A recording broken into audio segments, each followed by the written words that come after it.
All right, ladies and gentlemen, you're welcome to another great episode on your favorite political talk show, The Truth with Ben Jokes. Now, in 9 weeks' time, TINUBU would have spent 1 year in office. How time flies. And looking back, Nigerians cannot believe how rapidly things moved from bad under Buhari to disastrous under TINUBU. Over 100 million Nigerians were said to be living in multi-dimensional poverty as of 2022, when petrol price was 195 naira per litre. Imagine now when it is 640 naira per litre. Families were struggling to feed when a bag of rice sold for 35,000 naira under Buhari. Imagine what it is now that a bag of rice is selling for over 70,000 naira. The situation is terrible. Nigerians are dying of hunger and hopelessness, and there is clearly no sign that things will get better. That is the worst. The government of the day clearly has no clue on how to fix these problems. Instead, they have resorted to propaganda and lies, blaming everyone else for the state of the economy except themselves.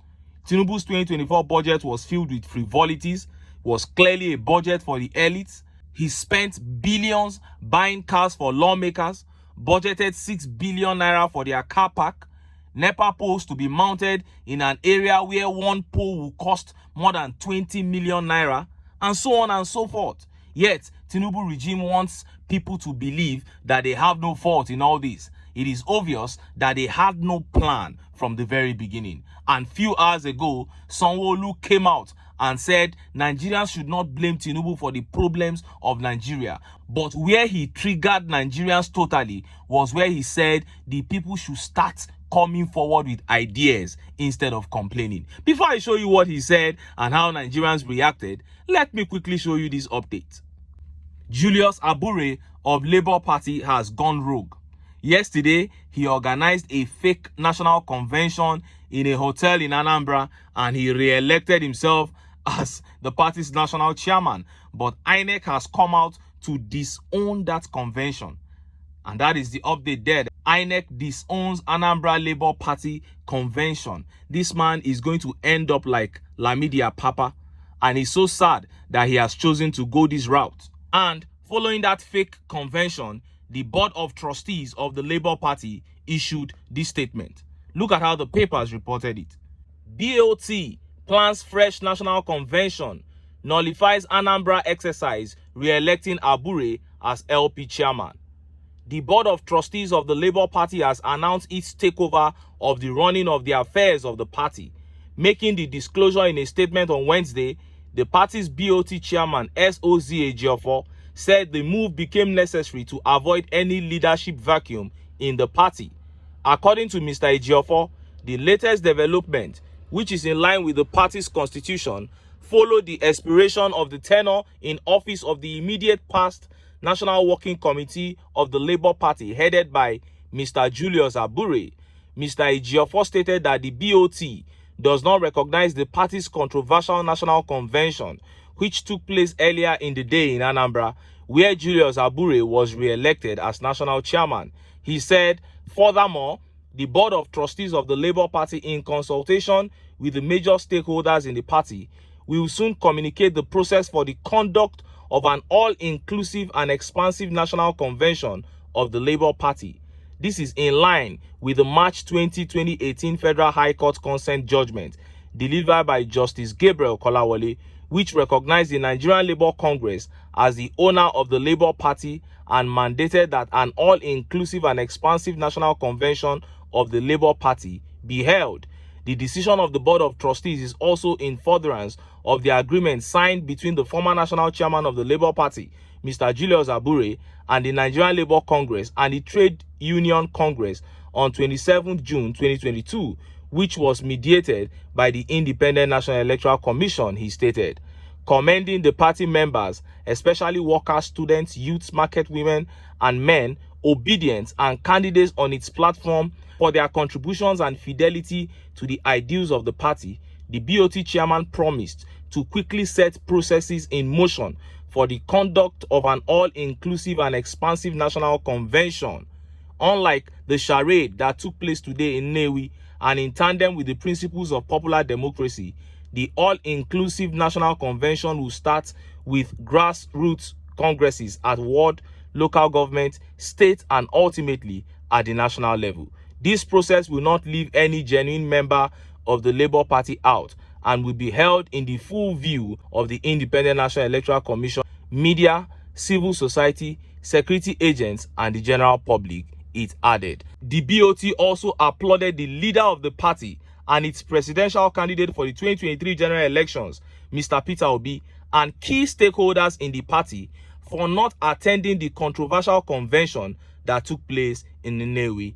Now, these are trial times for the Labour Party, but it is a good thing Peter Obi and the Board of Trustees are taking the right steps to sanitize the party.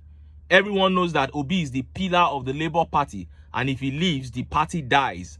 That is why even ABURE and his other fake escorts said during their fake convention yesterday that the presidential ticket of the party remains reserved for Peter Obi. But Obi will not be part of such dirty arrangements. I believe Obi and the BOT members will sanitize that party. They will hold a proper convention and fix these leadership problems once and for all. But if Obi decides to leave, anywhere he goes, I go. But I don't think he will. Now, let us look at that disgraceful speech by SANWO that got Nigerians blasting him. Look at how the papers reported it. Don't blame government for economic hardship. Prefer solutions. Governor SANWO. Governor Babajide Sanwo-Olu of Lagos State says things are presently very tough in the country, but it is no time for blame game. Mr. Sanwo-Olu said this at the 25th State House Ramadan Tafsir anniversary prayer held at the State House Mosque Complex, Alausa Ikeja, Lagos on Wednesday. The theme of the lecture is Allah will not change the way of a people until they change what is in their hearts. Things are presently very tough, no doubt. But this is the time to come together, prefer solutions, and not to blame the government. Mr. Sanwo-Olu, represented by his deputy Obafemi Hamzat, said he charged Nigerians on being patriotic and loyal to the cause of a greater nation. The governor emphasized increased love among Nigerians and patriotism for the country as part of solutions to the nation's socio-economic challenges.